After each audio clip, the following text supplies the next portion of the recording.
Ako si Miguel, isang ordinaryong tao na nabubuhay sa mundong puno ng teknolohiya. Sa kabila ng mga makabagong paraan ng pakikipag-ugnayan, palaging may bahagi sa akin na tila nag-iisa. Hindi ko alam kung bakit, ngunit tila may kulang sa aking buhay. Hanggang isang araw nakilala ko si Sofia.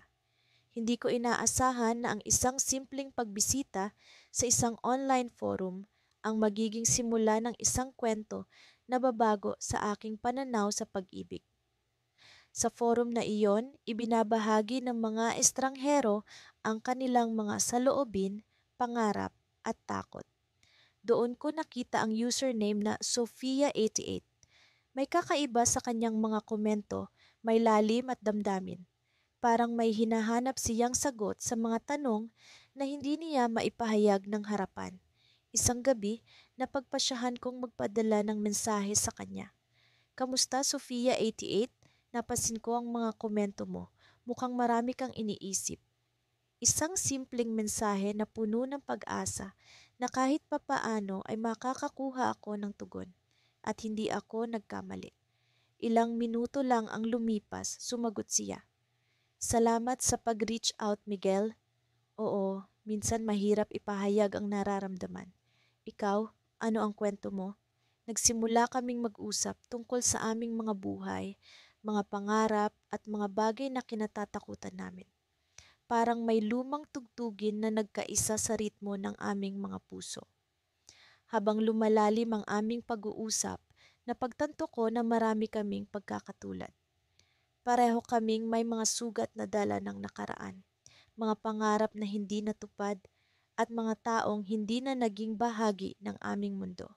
Sa kabila nito, patuloy kaming umaasa na may darating na pag-ibig na magpupuno sa mga puwang na iniwan ng mga alaala. Isang gabi, habang nag-uusap kami tungkol sa aming mga paboritong libro, biglang may ibinahagi si Sofia. Miguel, may isang bagay akong itinatago. Hindi ko alam kung paano ko sasabihin sa'yo, pero kailangan mo itong malaman. Ang kanyang tono ay puno ng kaba at sa kabila ng distansya, ramdam ko ang bigat ng kanyang saloobin. May kaba sa aking dibdib, ngunit nanaig ang aking pagnanais na malaman ang kanyang sikreto. Sige, Sofia, walang problema. Handa akong makinig. Ano ba iyon? Tanong ko na may halong pag-aalala. Sa pagkakataong iyon, naramdaman ko ang paglalim ng aming koneksyon. Parang hindi na siya isang estranghero, kundi isang taong malapit sa aking puso. Sa gitna ng katahimikan tumugon siya. Miguel, hindi ko alam kung paano ko sisimulan, pero hindi ko tunay na pangalan ang Sofia. Nagpapanggap lang ako. May rason kung bakit at sana maintindihan mo. Sa kanyang mga pahayag, bumalot sa amin ang katahimikan. Hindi ko alam kung ano ang mararamdaman. Sa kabila ng aming tila malalim na koneksyon, may bahagi sa akin na nagtanong, sino nga ba siya? Ano ang kanyang tunay na intensyon? Ngunit sa pagkakataong iyon, alam kong hindi ito ang tamang oras para bumitaw. Sa halip, isang mas matinding damdamin ang bumalot sa akin, ang pagnanais na malaman ang kanyang tunay na kwento. Sa ilang linggo naming palitan ng mensahe sa online forum, unti-unti kong naramdaman na may kakaiba sa aming koneksyon. Simula sa simpleng palitan ng kuro-kuro tungkol sa paborito naming libro, naging mas personal ang aming usapan. Hindi ko namalayan na inaabangan ko na ang bawat notifikasyon sa aking telepono, umaasa na siya ang nagpadala. Isa siyang estranghero, totoo, pero tila bahigit pa sa sinuman ang kanyang pag-unawa sa akin. Sa bawat pag-uusap namin, tila may bahaging nagigising sa aking damdamin na matagal nang natutulog. Nag-uusap kami tungkol sa mga pangarap, sa mga takot, at sa mga bagay na tila hindi namin masabi sa mga taong nakapaligid sa amin araw-araw. Isang araw, habang nagbabasa ako ng mga mensahe niya, isang ideya ang pumasok sa isip ko. Bakit hindi kami magkita? Alam kong delikado at puno ng panganib ang makipagkita sa isang taong hindi mo pa nakikita ng personal, ngunit hindi ko mapigilan ang aking sarili. May kung anong puwersa na nagtutulak sa akin na makilala siya ng lubusan. Matapos ang ilang araw na pag-iisip, naglakas loob akong magmungkahi ng pagkikita sa kanya. Nagulat ako nang pumayag siya agad. Napagkasunduan naming magkita sa isang maliit na coffee shop sa gitna ng lungsod, 1 linggo mula ng araw na iyon. Habang papalapit ang araw ng aming pagkikita, hindi ko maiwasang makaramdam ng kaba at pananabik. Dumating ang araw na pinakahihintay. Nang makarating ako sa coffee shop, agad kong hinanap ang isang pamilyar na mukha, kahit wala pa akong ideya kung ano nga ba ang hitsura niya. Ang usapan namin ay magpapakilala siya sa pamamagitan ng isang paborito naming libro na dadalhin niya. Habang nag-iikot ang mga mata ko sa buong lugar, nakita ko ang isang lalaki na may hawak ng librong iyon. Agad akong lumapit sa kanya. "Ikaw ba si Alex?" Tanong ko na may halong kaba. Ngumiti siya, isang nangiting nagbigay linaw sa lahat ng pag-aalinlangan ko. "Oo, ikaw si Mia?"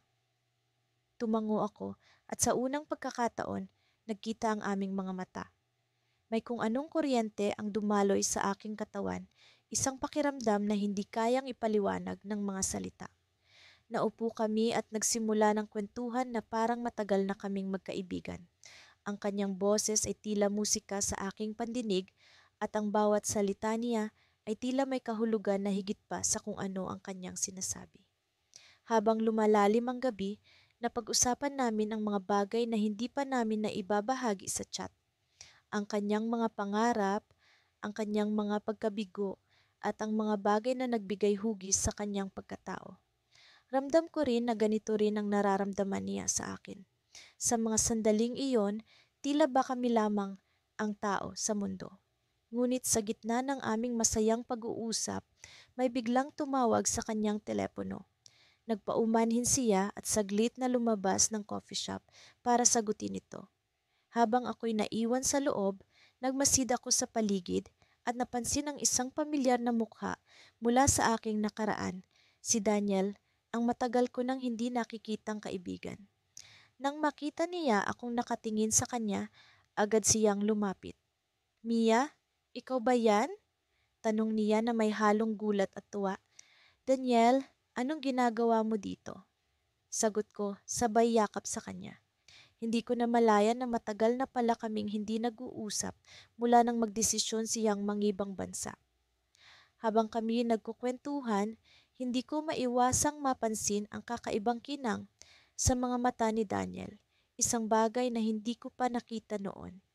Ngunit bago pa man ako makapagtanong ng higit pa, bumalik si Alex sa aming mesa. Nagpakilala si Daniel at si Alex sa isa't isa at nagsimula silang mag-usap. Ako'y naiwang nagmamasid, hindi alam ang gagawin. Sa isang iglap, nagbago ang atmosfera. Habang si Daniel at Alex ay nag-uusap, may kung anong kutob ang umusbong sa aking kalooban. Parang may isang sikretong hindi ko alam, isang bagay na tila nagkukubli sa likod ng kanilang mga ngiti. Habang papalapit ang oras ng aming pamamaalam, biglang nagtanong si Daniel, "Mia, pwede ba kitang makausap ng sarilinan?" Nagulat ako sa kanyang hiling, ngunit bago pa man ako makasagot, isang tanong ang lumabas sa bibig ni Alex na tila bumaligtad sa aking pakiramdam. "Mia, sino ba talaga si Daniel sa buhay mo?" Hindi ko maipaliwanag ang kakaibang kaba na nararamdaman ko habang papalapit ang araw ng aming pagkikita. Ilang linggo na rin kaming nag-uusap ni Mia sa online forum na iyon at sa kabila ng pagiging estranghero sa isa't isa, parang matagal na naming kilala ang isa't isa. Ang mga palitan ng mensahe ay nagiging mas malalim sa bawat araw at tila may koneksyon na hindi ko maipaliwanag sa pagitan namin. Sa wakas, dumating na ang araw ng aming pagkikita. Nasa isang tahimik na coffee shop kami sa Maynila na pareho naming napagkasunduan. Sa bawat tunog ng kampana ng pinto, napapalingon ako. Umaasang siya na ang susunod na papasok. Hanggang sa makita ko siya, si Mia, sa wakas. Nakasuot siya ng simpleng puting blouse at jeans, ngunit ang kanyang ngiti ang agad na nakakuha ng aking pansin. Parang may liwanag sa kanyang mukha na nagdala ng init sa malamig na umaga. Lumapit siya sa akin at sa unang pagkakataon, narinig ko ang kanyang tinig ng harapan. "Hi! Ikaw si Daniel, di ba?" Tanong niya na may halong kaba sa kanyang boses. Ngumiti ako at tumango. "Oo, ako nga. Ang saya na finally nagkita na rin tayo."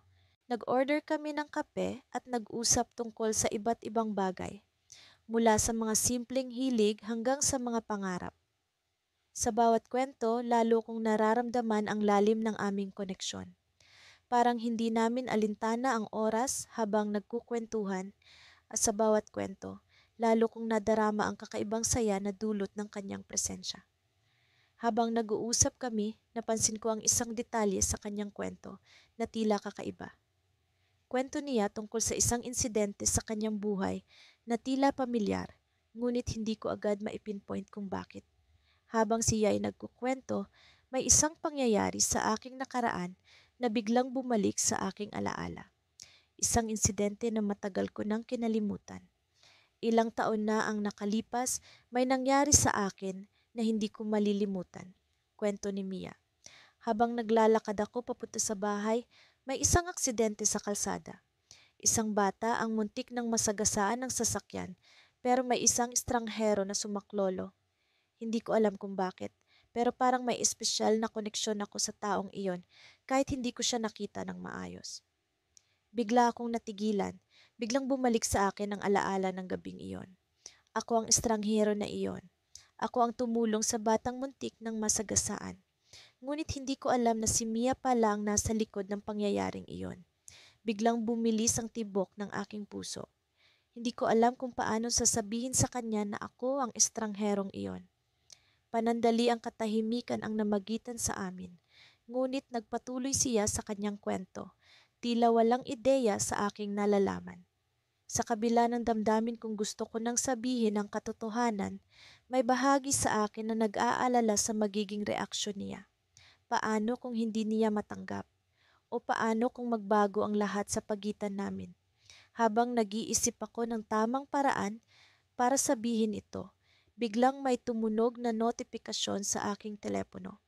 Isang mensahe mula sa forum na pinag-uusapan namin. Binuksan ko ito at nakita ang isang bagong thread na nagsasaad ng isang matagal ng lihim tungkol sa insidente ng aksidente. Ang nag-post ay ang isa sa mga saksi sa pangyayari at tila alam niya ang buong detalye tungkol sa akin at kay Mia. Biglang sumikip ang dibdib ko. Naramdaman ko ang pag-aalala at takot sa magiging reaksyon ni Mia kapag nalaman niya ang katotohanan. Sa bawat saglit na lumilipas, lalo kong nararamdaman ang kaba. Hindi ko alam kung dapat bang ipagpatuloy ang aming kwentuhan na parang walang nangyari o ihayag ang katotohanan na matagal ko nang kinikimkim. Nagpatuloy kami sa pag-uusap, ngunit ang nasa isip ko lamang ay kung paano at kailan ko sasabihin ang katotohanan. Sa gitna ng aming kwentuhan, biglang tumigil si Mia at nagtanong sa akin, "Daniel, may gusto ka bang sabihin sa akin? Parang may iniisip ka." Nagkaroon ako ng isang malalim na paghinga bago sumagot. "Mia, may isang bagay akong dapat sabihin sa'yo." Ngunit bago ko pa man maituloy ang sasabihin ko, biglang may pumasok na tawag sa telepono ni Mia. Nagpaalam siya saglit para sagutin ito at iniwan ako na nakaupo, nag-iisip kung paano ko ihahayag ang aking nalalaman. Habang nakaupo ako doon, hindi ko maiwasang isipin ang posibilidad na magbago ang lahat sa aming pagitan. Kung paano ang magiging reaksyon niya at kung paano ko haharapin ang mga susunod na mangyayari. At sa sandaling iyon, naramdaman ko ang bigat ng desisyon sa aking balikat, kung paano ito makakaapekto sa aming relasyon, at kung paano ko haharapin ang katotohanan na ako ang estranghero sa kanyang kwento. Sa mga nakaraang linggo, ang online forum na aming kinabibilangan ay naging tila isang pangalawang tahanan para sa akin. Sa forum na ito, kung saan kami nagkakilala ni Lara, nagiging mas malalim ang aming mga usapan sa bawat paglipas ng araw. Hindi na lamang ito tungkol sa mga paborito naming libro o pelikula. Tumatalakay na kami sa mas masiselang paksa, mga pangarap, takot, at mga lihim na hindi namin basta-basta ibinabahagi kahit kanino. Isang gabi, habang nagkukwentuhan kami tungkol sa mga karanasan namin sa pag-ibig, sinabihan ko siya na palagi akong may alinlangan sa mga relasyon. Bawat simula ay tila may kasamang takot na baka magwakas ito ng masakit. Sumagot si Lara na minsan, kailangan lang nating magtiwala sa hindi natin nakikita, na ang mga tao ay kadalasang higit pa sa kung ano ang ipinapakita nila. Ang mga salitang iyon ay tumatak sa akin. Sa kabila ng aming pagkakaiba, parang may koneksyon kaming hindi ko maipaliwanag. May mga pagkakataong naiisip kong hindi ko pa siya nakikita ng personal, ngunit pakiramdam ko ay kilalang kilala ko na siya. Isang araw, nagdesisyon si Lara na mag-organisa ng meet-up para sa mga miyembro ng forum. Hindi ko alam kung bakit, pero may bahagi sa akin ang nag-aalangan. Siguro dahil sa kaba na baka mag-iba ang lahat kapag nagkita na kami. Gayunpaman, nagpasya akong pumunta. Naging bahagi na ng buhay ko ang usapan namin at gusto kong malaman kung ano ang magiging anyo ng koneksyon namin sa labas ng screen. Dumating ang araw ng meet-up. Napili ni Lara ang isang maliit na kafe sa gitna ng lungsod. Pagpasok ko sa loob, agad kong naramdaman ang kakaibang timpla ng excitement at nerbiyos. Hindi ko alam kung ano ang aasahan, ngunit handa akong harapin ang anumang mangyari. Nasa isang sulok ng kafe si Lara, nakaupo sa isang mesa na kinabibilangan ng ilang miyembro ng forum. Pare-pareho kaming mukhang sabik sa pagkikita-kita, pero ang mga mata ni Lara ay tila naghahanap ng isang partikular na tao, ako. Nang makita niya ako, nagliwanag ang kanyang mukha sa isang ngiti na pamilyar at nakakalma. Lumapit ako sa kanya at nagpakilala. "Hi Lara, ako si Marco." "Marco?" tugon niya, halatang masaya. "Sa wakas, nagkita rin tayo?" Sa unang pagkakataon, narinig ko ang kanyang boses na hindi lamang sa pamamagitan ng mga text. At sa pag-uusap namin, mas lalo kong nadama ang koneksyon na matagal na naming binuo online. Habang patuloy ang kwentuhan, napansin ko ang isang kakaibang bagay. Ang bawat pagtingin ko kay Lara ay tila may mga alaala na bumabalik sa akin, mga piraso ng nakaraan na hindi ko maalala kung saan o kailan. Minsan, ang kanyang tawa ay nagpaparamdam sa akin ng deja vu na parang narinig ko na ito noon sa ibang lugar. Habang papalapit ang gabi, nagdesisyon kami ni Lara na maglakad sa park na malapit sa kafe. Sa ilalim ng mga ilaw ng poste, muling lumalim ang pag-uusap namin. Hindi ko alam kung bakit, pero sa mga sandaling iyon, nagkaroon ako ng pakiramdam na may isang bagay na higit pa sa aming pagkikita. Biglang nagtanong si Lara, "Marco, naniniwala ka ba sa destiny?" Napaisip ako. "Hindi ko alam," sagot ko. "Pero sa mga nangyayari ngayon, parang may dahilan ang lahat." Ngumiti siya. "Alam mo, may isang bagay akong gustong sabihin sa'yo. Naramdaman ko ito simula sa pool, pero hindi ko alam kung paano simulan." Naramdaman ko ang bigat ng kanyang mga salita. "Ano yon?" Bago siya makasagot, biglang may tumunog na telepono. Nagising kami mula sa aming sandaling pag-uusap. Kinuha ni Lara ang kanyang telepono at nakita ko ang pagbabago sa kanyang ekspresyon. "Marco, kailangan kong umalis." Nagulat ako at nag-alala. "May nangyari ba?" Hindi siya sumagot agad. "Marco, patawarin mo ako. May kailangan lang akong ayusin." Naglakad siya papalayo at iniwan akong may mga tanong na hindi nasagot.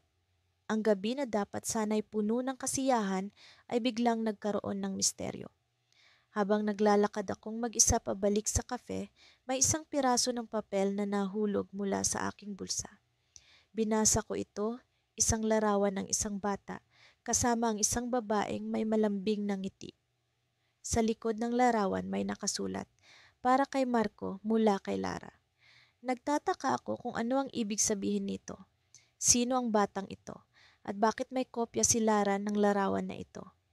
Habang iniisip ko ang mga posibilidad, naramdaman ko ang malamig na hangin ng gabi.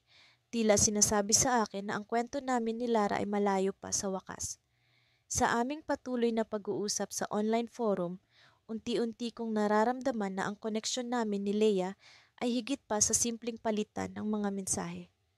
Sa kabila ng aming pagiging estranghero, tila may isang hindi maipaliwanag na puwersang humahatak sa aming dalawa upang mas makilala ang isa't isa. Ang mga salita namin ay nagiging mas malalim, mas personal, ngunit sa kabila nito, may bahagi pa rin ng aking sarili ang nag-aalinlangan. Paano nga ba kami napadpad sa ganitong sitwasyon at ano ang maaaring kahantungan nito? Isang gabi, habang nakahiga ako sa kama, nagdesisyon akong mag-open up pa ng kaunti kay Leia. Nagsimula ako sa kwento ng aking kabataan kung paano ako lumaki sa isang maliit na bayan kung saan halos magkakakilala ang lahat. Ibinahagi ko ang aking mga pangarap at takot, mga karanasan na bumuo sa akin, mga alaala na minsan ay masaya, minsan ay masakit. Hindi ko alam kung bakit, pero naramdaman kong kailangan kong sabihin sa kanya ang mga ito. Alam mo, Leah, minsan iniisip ko kung bakit ako nandito sa lungsod na ito, kung ano ba talaga ang hinahanap ko. Ang sabi ko sa kanya, parang may kulang pero hindi ko alam kung ano. Nagulat ako sa kanyang tugon. Alam mo, parang pareho tayo ng nararamdaman. Ako rin, minsan iniisip ko kung bakit ko pinili ang ganitong buhay. Parang may hinahanap din ako. Sa mga sagot ni Leia, naramdaman ko ang isang uri ng pag-unawa at koneksyon. Parang may isang hindi nakikitang sinulid na nag-uugnay sa aming mga puso sa kabila ng distansya at anonymity ng aming sitwasyon. Pero sa kabila nito, may bahagi pa rin ng aking isip ang nag-aalala. Hanggang saan nga ba aabot ang ganitong klaseng relasyon? Sa mga sumunod na araw, mas naging madalas ang pakikipagpalitan namin ng mga mensahe. Makailang ulit na kaming nagbiro tungkol sa pagkikita ng personal, ngunit palaging natatapos iyon sa tawanan at pag-aatubili. Alam kong may bahagi sa akin na gustong makilala siya ng harapan, ngunit may takot rin na baka hindi ito ang inaasahan ko. Baka ang imahe na nabuo ko tungkol sa kanya ay hindi tugma sa realidad. Isang gabi, nagdesisyon akong magtungo sa isang coffee shop na madalas kong puntahan. Kailangan ko ng oras upang mag-isip at magpasya kung ano ba talaga ang nais kong mangyari sa pagitan namin ni Leia. Sa isang bahagi ng aking isip, nagtataka rin ako kung siya ba ay nag-iisip ng pareho. Habang umiinom ng kape, nagdesisyon akong ipadala kay Leia ang isang mensahe na magbabago sa takbo ng aming kwento. Leia, gusto mo bang magkita tayo? Sa tingin ko, panahon na para mas makilala natin ang isa't isa. May halong kaba at excitement ang naramdaman ko habang hinihintay ang kanyang tugon. Ilang minuto ang lumipas bago siya sumagot. Gusto ko rin. Sabihin mo kung saan at kailan. Nag-usap kami tungkol sa detalye ng aming pagkikita. Parang isang hindi maipaliwanag na pakiramdam ang bumalot sa akin, halo ng pag-asam at pangamba. Sa mga sumunod na araw, hindi ko maiwasang mag-isip kung ano ang mangyayari sa pagkikita namin. Ano kaya ang magiging reaksyon namin kapag nagkaharap na kami? Paano kung ang koneksyon na nararamdaman namin online ay hindi pala totoo sa personal? Dumating ang araw ng aming pagkikita. Nagpunta ako sa lugar na napagkasunduan namin. Isang tahimik na parke kung saan madalas akong maglakad-lakad tuwing kailangan kong mag-isip. Habang papalapit na ang oras ng aming tagpuan, naramdaman ko ang pagbilis ng tibok ng puso ko. Paano ba ako maghahanda sa isang sitwasyong hindi ko alam ang kahahantungan? Sa wakas, nakita ko ang isang babaeng nakaupo sa isang bench, tila nag-aantay rin. Leah ba ito? Naglakad ako papalapit at nang halos ilang hakbang na lang ang pagitan namin, bumangon ang isang hindi inaasahang kaisipan. sa aking isipan. Isa itong pamilyar na mukha, isang taong hindi ko inaasahang makikita sa ganitong sitwasyon. Leia, ang tanong ko, halos hindi makapaniwala sa nakikita ko. Tumayo siya at sa kanyang mga mata ay makikita ang parehong pagkabigla. Ikaw? Sa sandaling iyon, parang bumagsak ang buong mundo ko. Ang estranghero na nakilala ko online, ang taong nagbigay sa akin ng pag-asa at inspirasyon, ay isa palang taong matagal ko nang kilala, ngunit sa ibang sitwasyon. Sa likod ng kanyang pagkatao bilang Leia, natuklasan ko ang isang bahagi ng kanyang pagkatao na hindi ko inaasahan. Anong ibig sabihin nito?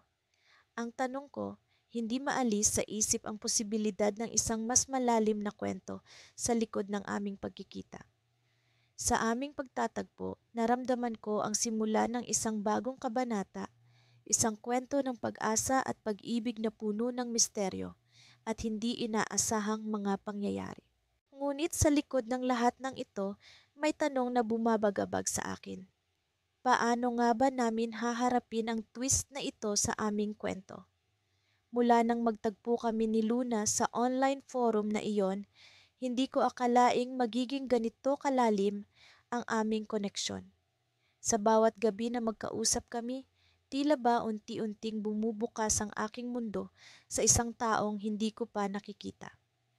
Ngunit sa kabila ng aming mga masinsinang pag-uusap, may mga tanong pa ring bumabagabag sa akin. Sino nga ba talaga si Luna sa likod ng mga salita? Isang gabi, habang nakaupo ako sa tapat ng aking laptop, nagdesisyon akong magtanong sa kanya. Luna, sabi ko, habang ang mga daliri ko'y bahagyang nanginginig. Pwede mo bang sabihin sa akin ang totoo? Ano nga ba ang dahilan kung bakit ka sumali sa online forum na ito? Saglit siyang natahimik. Sa ilang sandali, wala akong nabasa sa screen, kundi ang kumukurap-kurap na cursor. Hanggang sa wakas, sumagot siya. Nagsimula lahat ito bilang isang takas mula sa realidad, Leo. Ang buhay ko sa labas ng virtual na mundong ito. Hindi ito kasing simple ng mga kwentong ibinabahagi ko sa iyo. Pilit kong isinasabuhay ang mga sinabi niya. Ano ang ibig niyang sabihin? Bago pa man ako makapagtanong ulit, nagpatuloy siya. May mga bagay na hindi ko pa kayang sabihin. Pero gusto kong malaman mo na totoo ang lahat ng mga sinabi ko tungkol sa akin. Sa atin. Napabuntong hininga ako. Luna, hindi ko kailangan ng lahat ng sagot ngayon. Ang mahalaga, nandito ka. Pero sana, dumating ang araw na kaya mo ring ipakita sa akin ang buong ikaw. Nabasa ko ang mga salitang, "Salamat Leo," sa screen. Kasunod nito, nagpatuloy kami sa mas magaan na usapan.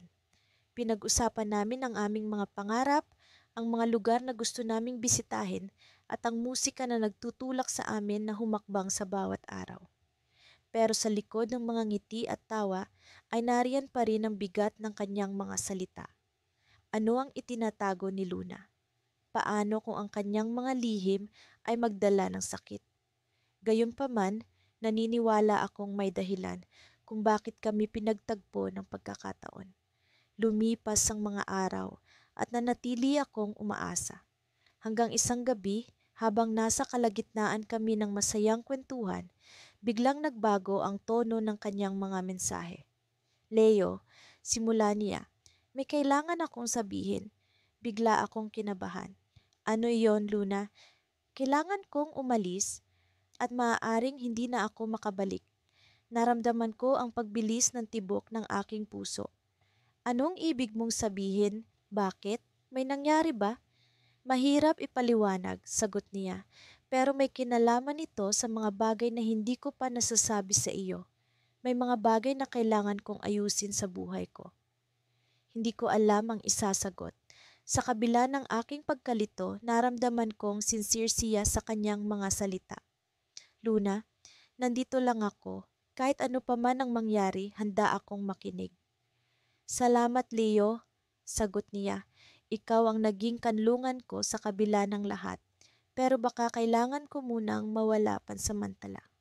Nag-iwan siya ng mensaheng, "Paalam, Leo," bago tuluyang nag-offline. Naiwan akong nakatulala sa screen, puno ng alalahanin at katanungan. Isang linggo ang lumipas. Hindi ko pa rin alam kung ano ang nangyari kay Luna. Subalit sa kabila ng kanyang pagkawala, patuloy akong umaasa na darating ang araw na muli siyang magpaparamdam. At sa kanyang pagbabalik, sana'y dala na niya ang mga sagot sa mga tanong na bumabalot sa aming kwento. Isang gabi, habang nagbabasa ako ng mga lumang mensahe namin, may biglang nag-notify sa screen ko. Isang bagong mensahe mula kay Luna. "Leo," ang sabi ng mensahe, "may kailangan kang malaman. Ang totoo, simulat sa pool, may nagtatago sa likod ng aking pagkatao. At ang katotohanan ito, maaaring baguhin ang lahat sa pagitan natin." Nanginig ang aking mga kamay habang binabasa ang mensahe. Ano ang ibig niyang sabihin? Sa dami ng iniisip kong posibilidad, hindi ko mawari kung alin ang mas totoo. Ngunit sa kabila ng takot at kaba, nanatili akong nakaabang sa susunod na sasabihin niya. Sa sandaling iyon, alam kong nasa isang cliffhanger ang aming kwento. Isang bahagi kung saan maaaring magbago ang lahat depende sa kanyang isisiwalat. Ano ang susunod na mangyayari? Iyon ang palaisipan na iniwan ni Luna. Isang tanong na kailangan kong harapin sa mga darating na araw. Hindi ko inaasahan na ang simpleng pag-uusap sa isang online forum ay hahantong sa isang mas malalim na koneksyon. Sa umpisa, parang laro lang ang lahat, isang paraan para makawala sa monotony ng araw-araw. Ngunit sa paglipas ng mga buwan, ang mga mensahe namin ni Mia ay naging mas personal, mas malalim, at mas mahirap iwasan. Isang gabi, habang nakaupo ako sa aking paboritong sulok ng kapehan, naisipan kong buksan ang laptop at tingnan kung may bagong mensahe si Mia. Nagulat ako nang makita ko ang kanyang mensahe. "May gusto akong aminin sa'yo." Napakunot ang aking noo. Ano kaya ang ibig sabihin nito? Agad kong tinipa ang sagot, "Ano iyon?" May ilang minutong lumipas bago siya sumagot. Para bang nag-aalangan siya o marahil ay nag-iisip ng tamang mga salita. Sa wakas, natanggap ko ang kanyang tugon. "Alam mo, matagal ko nang iniisip kung paano ko ito sasabihin. Pero nararamdaman kong kailangan ko na itong ilabas." Ang kaba sa dibdib ko ay tila nagiging musika sa aking pandinig. Naghintay ako, sabik sa susunod na mensahe niya. Pagkatapos ng ilang sandali, dumating ito. "Hindi ako ang taong inaakala mo. Hindi ako si Mia." Napalunok ako at ang mga mata ko'y napatitig sa screen. Ano ang ibig niyang sabihin? Ipinagpatuloy ko ang pagbabasa habang ang mga daliri ko'y nananatiling nakahinto sa keyboard, tila natigil sa pagkilos. Hindi ko alam kung paano ito nangyari, pero ang profile na ginagamit ko ay hindi ang tunay kong pagkatao. Nagsimula ito sa isang laro, isang simpleng curiosity, ngunit lumalim ang lahat. Hindi ko inaasahan na magkakaroon tayo ng ganitong koneksyon. Gusto ko sanang mag-reveal ng tunay kong sarili, ngunit natatakot ako sa magiging reaksyon mo. Sa puntong iyon, parang isang alon ng pagkadismaya ang bumalot sa akin. Sino siya kung hindi si Mia? Ngunit sa kabila ng lahat, naroon ang bahagi ng puso ko na hindi pa rin kayang bitawan ang koneksyon namin. Nagsimula akong mag-alinlangan, ngunit may bahagi rin sa akin na nagsasabing ituloy ang usapan. "Mahalaga ka sa akin. Kahit sino ka pa," sagot ko, umaasang ang simpleng tugon ko ay makapagpapagaan sa kanyang nararamdaman. "Gusto kong makilala ang tunay na ikaw." Matagal bago siya sumagot muli. Pagkatapos ng halos isang oras, natanggap ko ang kanyang mensahe. "Salamat sa pangunawa mo. Sa totoo lang, hindi ko inasahan na magiging ganito ang lahat. Sino nga ba ako? Ako si Alex." Alex, hindi ko alam kung bakit, ngunit parang pamilyar ang pangalan. Parang may kung anong bahagi ng utak ko ang nagsasabi na hindi siya ganap na estranghero. Subalit hindi ko maipaliwanag kung saan ko siya nakilala. Alex, bulong ko sa sarili ko habang sinusubukang hanapin sa alaala ko ang koneksyon na tila lumulutang sa hangin. Paano mo nagawa ito? Hindi ko alam, tugon niya. Nagsimula ito sa simpleng curiosity, ngunit naging bahagi na ito ng buhay ko. Sa totoo lang, gusto kitang makilala ng personal. Ang ideya ng pagkikita ay parehong kapanapanabik at nakakatakot. Ano ang mangyayari kapag nakita ko siya? Magiging totoo ba ang lahat ng nararamdaman ko? Sa puntong iyon, naramdaman ko ang pag-vibrate ng cellphone ko. Isang tawag mula sa hindi kilalang numero. Nag-aalangan akong sagutin ito, ngunit parang may kung anong pwersa ang nagtulak sa akin para pindutin ang answer button. Hello? Tanong ko, pilit na pinapanatili ang katahimikan ng boses ko. Hello, ikaw ba si? Tumigil ang boses sa kabilang linya, tila nag-aalangan. Oo, ako nga ito, sagot ko, habang ang puso ko'y nag-aalumpihit sa kaba. Ang sumunod na salita mula sa kabilang linya ay tila nagpatigil sa mundo ko. Ako si Alex, nasa labas lang ako ng kapehan.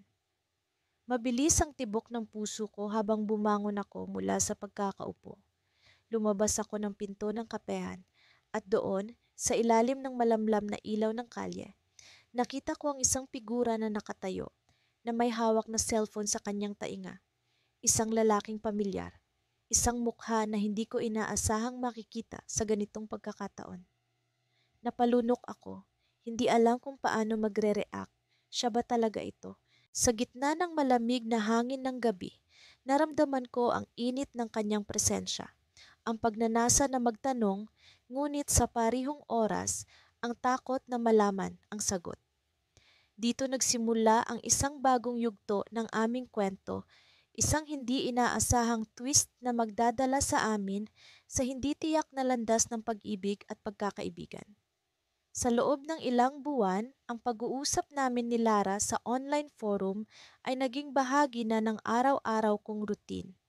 Sa aming mga palitan ng mensahe, nakahanap kami ng komportabling puwang kung saan kami ay malayang nakakapagpahayag ng aming mga damdamin, mga pangarap at takot.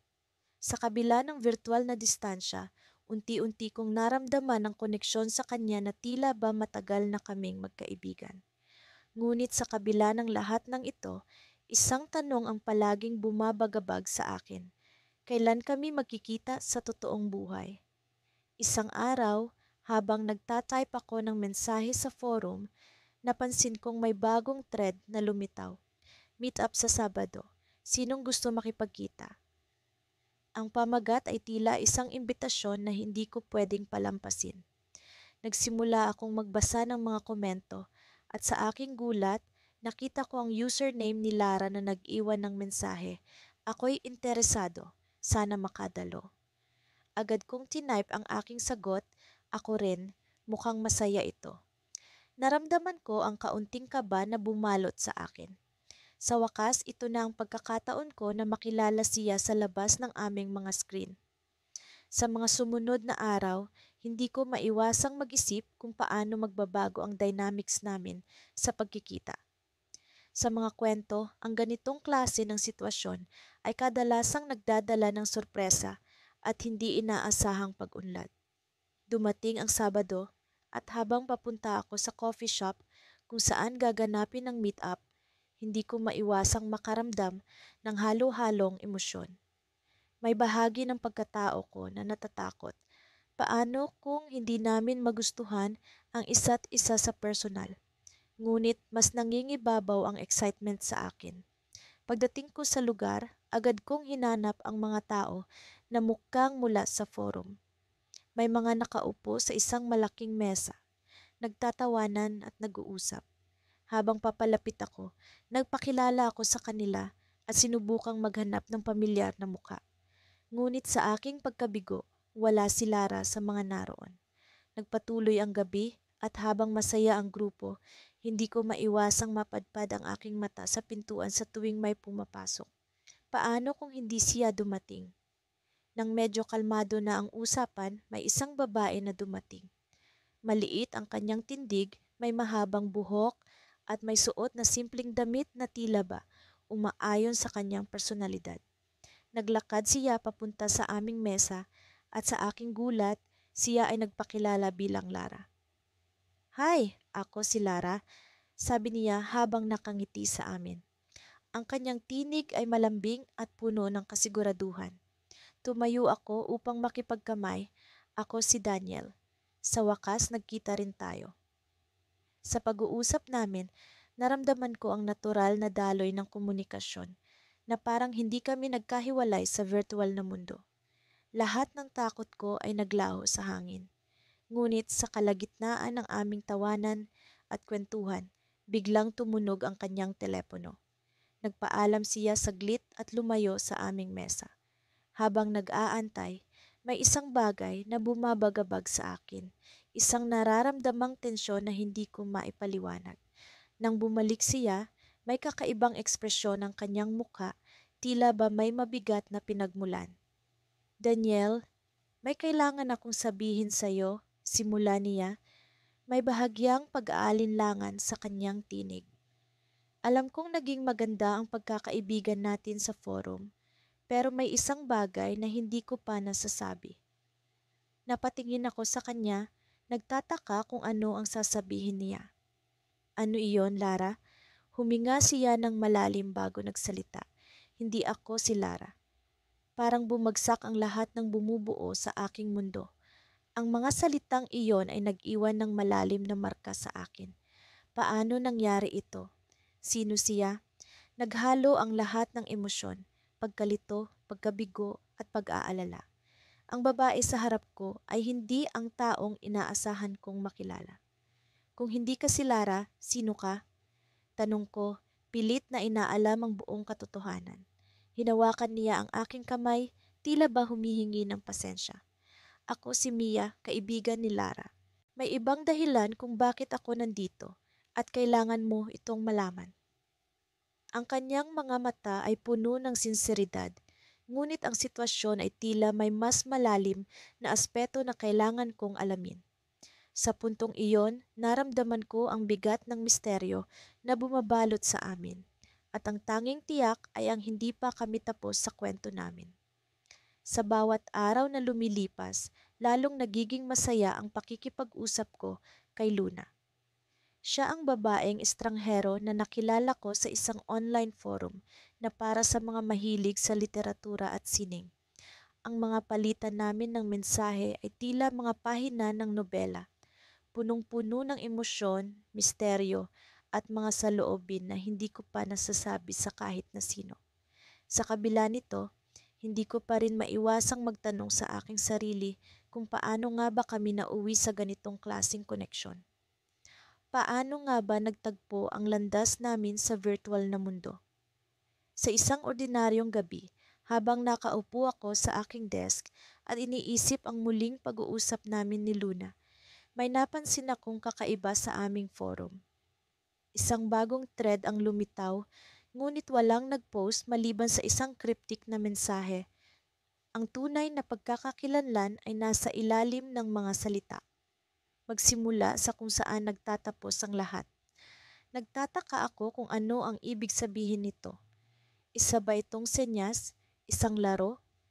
Sa kabila ng pagkalito, may bahagi sa akin na nagsasabing may kaugnayan ito kay Luna. Kung ano man ang dahilan, hindi ko mapigilang magtanong sa kanya tungkol dito. Kaya naman agad kong idinulog ang aking hinala sa kanya. "Luna, nakita mo ba yung bagong thread sa forum? Mukhang kakaiba, hindi ba?" Tanong ko sa kanya. "Oo, nakita ko. Medyo nakakatakot nga pero intriguing." "Ano kaya ang ibig sabihin nun?" Sagot niya. Nagpatuloy ang usapan namin, isa-isang sinuri ang bawat salita ng mensahe. Hanggang sa may napansin si Luna na hindi ko inaasahan. "Alam mo, parang may familiar akong nakikita sa mensahe. Parang may pattern. Subukan mong tingnan ito," sabi niya. Sinunod ko ang suhestiyon ni Luna. Inisa-isa ko ang mga letra. Binuo ang mga salitang tila nakatago sa likod ng mga pangkaraniwang pahayag. Hanggang sa may natuklasan ako, ang mga letra ay bumubuo ng isang pangalan, Isang pangalan na hindi ko inaasahan. Hector? Bulong ko sa sarili ko habang pinagtatagpi-tagpi ang mga letra. Ano ang ibig sabihin nito, Luna? Hector, teka, parang may sense na. Hindi ba't iyon ang pangalan ng isang karakter sa unang nobela na binasa natin? Sagot niya. Nagsimula kaming mag-isip ng mas malalim. Si Hector nga ang karakter na palaging nagtatago ng kanyang tunay na damdamin. Sa aming palitan ng mensahe, palaging may mga bahagi na nagsasaad ng kanyang pagkatakot sa pagtuklas ng katotohanan. Subalit, sa huli, siya ang naging susi sa lahat ng misteryo sa kwento. Habang patuloy ang aming pag-uusap, unti-unting bumabalik sa akin ang mga eksena ng nobela. Parang may koneksyon na nag-uugnay sa mga pangyayari sa forum at sa kwento ni Hector, hanggang sa isang hindi inaasahang pahayag ang binitiwan ni Luna. Alam mo, minsan naiisip ko na baka may lihim na pagkatao ka rin na hindi mo sinasadyang na ipapakita. Sabi niya, tila may halong biro, ngunit may bahid ng katotohanan. Napaisip ako, ano nga ba ang mga lihim na hindi ko pa naibabahagi kay Luna? Sa kabila ng aming malalim na koneksyon, may bahagi pa rin sa akin na nananatiling misteryoso. Pero sa pagkakataong ito, tila may kakaibang pakiramdam na nagsasabi na panahon na para buksan ito. Luna, may gusto akong sabihin sa'yo. May isang bagay na matagal ko nang itinatago. Sabi ko, tila may kaba sa aking dibdib. Tumigil ang oras. Ang tahimik na paghinga namin ay parang musika sa aking pandinig. Alam kong ito ang magiging simula ng bagong yugto sa aming kwento. Ngunit bago ko pa man masabi ang aking lihim, isang mensahe ang dumating mula sa forum. Isang mensahe na nagpatigil sa aking mundo. Magsisimula na ang bagong kabanata. Handa ka na ba sa katotohanan? Nagkatinginan kami ni Luna, parehong nagtataka sa sinasabi ng mensahe. Ano ang ibig sabihin nito? Sino ang nagpadala? At ano ang katotohanan na sinasabi nito? Sa puntong iyon, isang tawag ang dumating sa aking telepono. Isang tawag na hindi ko inaasahan. Isang tawag mula sa isang taong matagal ko nang hindi nakakausap, isang taong may mga sagot na matagal ko nang hinahanap. Hello? Sagot ko habang hawak-hawak ang telepono. Sa kabilang linya, isang pamilyar ngunit matagal nang nakalimutang tinig ang narinig ko. Matagal kitang hinintay at ngayon oras na para malaman mo ang lahat. Hindi ko na mapigilan ang kaba at excitement sa aking dibdib.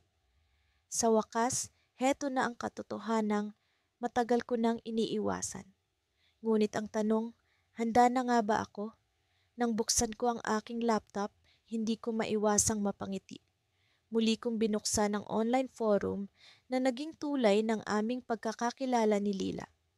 Mula sa simpleng palitan ng kuro-kuro tungkol sa paborito naming pelikula, hindi ko inasahan na magdudulot ito ng hindi ko maipaliwanag na koneksyon sa isang estranghero.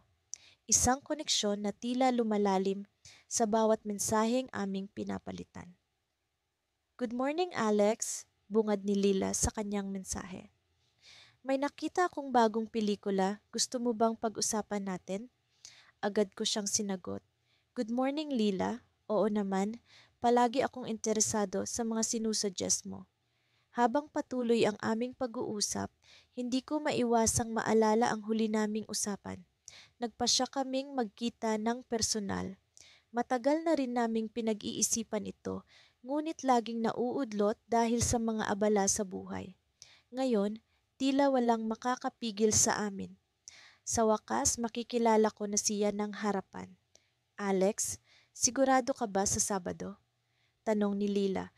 May bahid ng pag-aalala sa kanyang tinig na ramdam ko kahit sa mga salita lamang. Oo, Lila, sigurado ako. Tugon ko. Excited na akong makita ka. Lumipas ang mga araw at unti-unti nang lumapit ang Sabado. Sa wakas, oras na para sa aming pinakahihintay na pagkikita. Habang papalapit ang araw, hindi ko maiwasang makaramdam ng kaba. Paano kung hindi kami mag-click sa personal? Paano kung hindi siya ang inaasahan kong makita.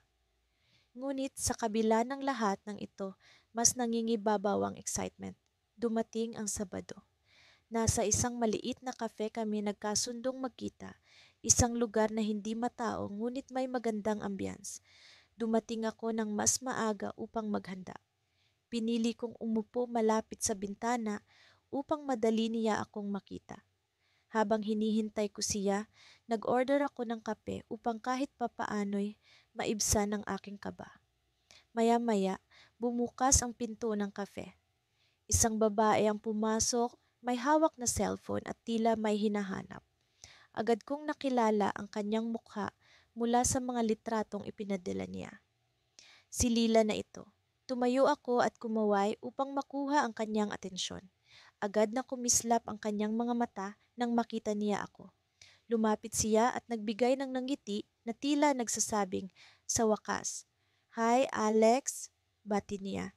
May bahid ng saya at ilang. "Hi, Lila," sagot ko. Sa wakas, nagkita rin tayo.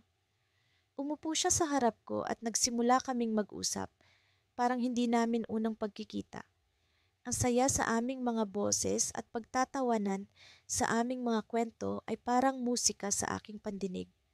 Ang mga oras ay lumipad nang hindi namin namamalayan. Sa kalagitnaan ng aming pag-uusap, biglang nagring ang kanyang cellphone. Agad niyang sinagot ito at habang kausap ang nasa kabilang linya, nagiba ang kanyang ekspresyon. Mula sa masaya, naging seryoso ito. May kung anong bumabagabag sa kanya. "Pasensya ka na, Alex, kailangan kong umalis. May emergency sa bahay," paumanhin niya, halatang nagmamadali. "Okay lang, Lila. Sana ay okay lang ang lahat," sabi ko, bagamat may bahid ng pagkadismaya. Nagmadali siyang umalis matapos magpaalam. Naiwan akong nag-iisip kung ano ang nangyari. Naramdaman kong may hindi magandang nangyari, ngunit wala akong magawa kundi hintayin ang kanyang mensahe. Kinagabihan, habang nasa bahay na ako, tumunog ang aking cellphone. Isang mensahe mula kay Laila. "Alex, pasensya na kanina. May kailangan akong ayusin, pero may kailangan kang malaman." Naging mabilis ang tibok ng aking puso. Ano kaya ang sasabihin niya? May kung anong kaba at pananabik ang bumalot sa akin. Ito'y tungkol sa atin. May hindi ako nasabi sa iyo at gusto kong malaman mo bago pa tayo lumalim pa. Itinigil ko ang pagbabasa at hinintay ang kasunod na mensahe. Ngunit ilang minuto na ang lumipas, wala pa ring kasunod. Iniwan akong nagtataka at nag-aalala. Ano kaya ang hindi niya nasabi? May lihim ba si Lila na hindi ko inaasahan? Hindi ko na napigilan ang aking sarili. Nag-reply ako, "Lila, ano yon? Ano ang gusto mong sabihin?" Ngunit walang sagot.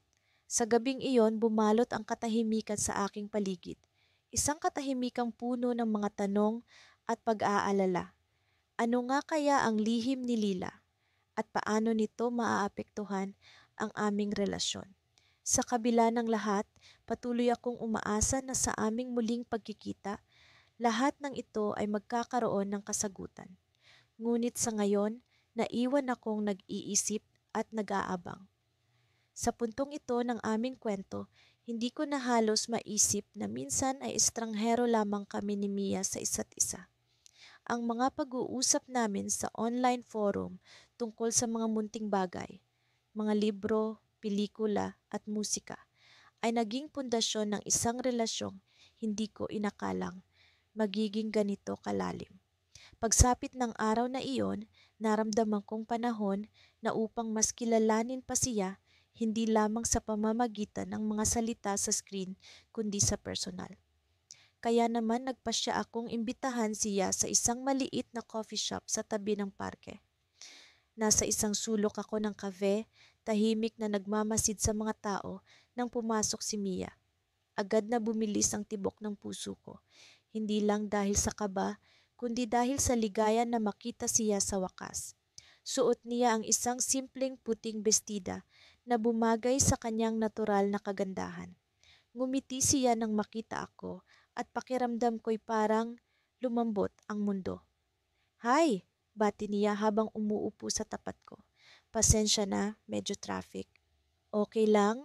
Sagot ko, hindi mapigilan ng nangiti. Nauna na akong umorder ng cappuccino para sa'yo. Nagpatuloy ang usapan namin na parang wala ng bukas. Ang lahat ng mga tanong at pag-aalala na meron ako noon ay biglang naglaho. Napagtanto kong ang koneksyon namin ay hindi lamang dahil sa mga bagay na pareho namin gustong pag-usapan, kundi dahil sa kung paano namin tinanggap ang isa't isa. Sa kalagitnaan ng aming pag-uusap, biglang nagaring ang cellphone ni Mia. Agad siyang nagpaumanhin at saglit na tumalikod upang sagutin ito. Habang hinihintay siya, napansin ko ang isang maliit na notebook na naiwan niya sa mesa.